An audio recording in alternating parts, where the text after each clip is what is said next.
L'ambassadeur d'Israël à Moscou convoqué au ministère russe des Affaires étrangères. Dossier crash de l'avion russe Il-20 en Syrie. 17. L'ambassadeur d'Israël à Moscou a été convoqué au ministère russe des Affaires étrangères en raison de la situation autour de l'avion militaire russe Il-20 abattu en Syrie, a déclaré la diplomatie russe.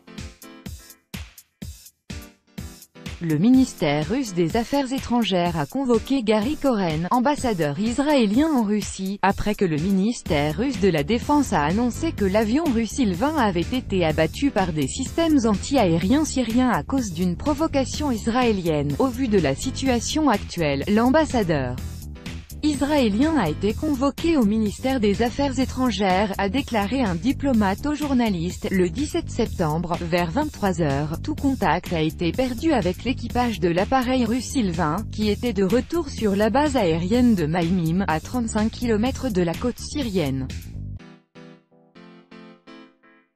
15 personnes ont été tuées dans l'accident. La perte de tout contact avec l'appareil a coïncidé avec les frappes de l'aviation israélienne contre la Syrie et le tir de missiles depuis un navire français, a précisé la défense russe. Le commandement français a dit n'avoir rien à voir avec le drame. Menant des frappes en Syrie, des pilotes israéliens se sont abrités derrière l'avion russe Il-20 qui s'est retrouvé sous le feu des systèmes de défense aérienne syriens S-200, a déclaré mardi le porte-parole du ministère russe de la Défense, Igor Konatchenkov. Les avions israéliens ont délibérément créé une situation dangereuse pour les navires de surface et les aéronefs dans la région, d'après le ministère russe de la Défense.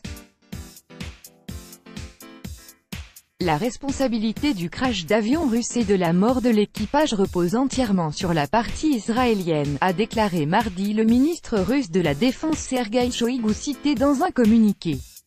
L'ambassade d'Israël à Moscou a refusé de commenter les déclarations de ministère russe de la Défense sur l'implication de l'armée israélienne dans le crash de l'Il-20 russe.